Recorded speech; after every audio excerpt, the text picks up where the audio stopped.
Mahalin mo iyong kapwa. Huwag kang mag-isip ng masama. Inggitan ay alisin. Buhay natin ay harapin. Mahalin mo ang iyong kapwa. Huwag kang mag-isip ng masama.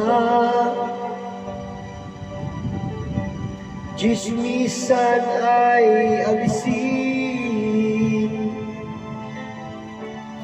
Buhay natin ay harapin.